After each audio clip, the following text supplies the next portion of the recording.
My girlfriend Jenna always said she hated surprises, but she was full of them. For weeks, she'd been acting strange, turning her phone face down, stepping outside to take a quick call, suddenly having new inside jokes with her friends. But I tried not to overthink it. One Friday night, she told me she was having a girls' dinner. Just us, she said, grabbing her purse. Don't wait up, we might be out late. She kissed my cheek, smiled like everything was normal, and left. 2 hours later, I went to play music in the kitchen. My phone was dead, so I grabbed her iPad. The one she always forgot was still linked to her phone. I said, "Hey Siri, call Jenna." Siri replied. Calling Jenna on her other phone. Other phone. Before I could process it, the iPad lit up with her caller ID, but instead of ringing, it automatically played the audio from her end. A loud bar, music, laughter. Then her voice, but not talking to friends. She was laughing at something a guy said. Then he said, "Babe, you want another drink, babe?" My heart stopped. Jenna giggled the giggle she used to save for me and said, "Sure, but make it a small one." "I don't want my boyfriend noticing." The guy laughed. "Relax," he said, "he's clueless." Before I could react, Siri spoke again. New message from Jenna, still out with the girls. "Love you." I stood there in the kitchen, staring at a notification from a woman who was currently in another man's arms.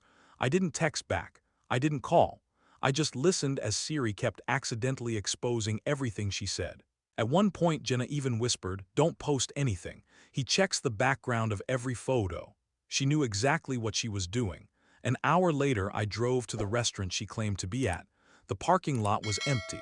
I could still hear her voice through the iPad, laughing, flirting, living a whole second life through Siri's microphone.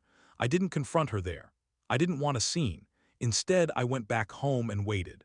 At 1:14 a.m., she walked through the door smelling like a bar. "Girls' night got crazy," she joked. "You should have come to pick us up." I held up the iPad.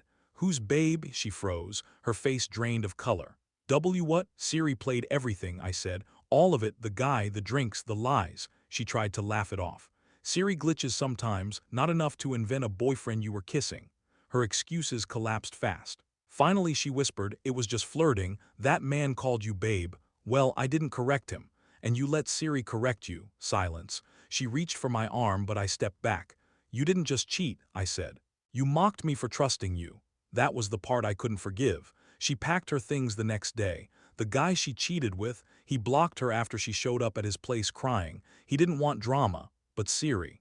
Siri told the truth, even when she didn't want it told. Sometimes the smartest device in the house isn't the phone, it's the one that exposes everything you try to hide.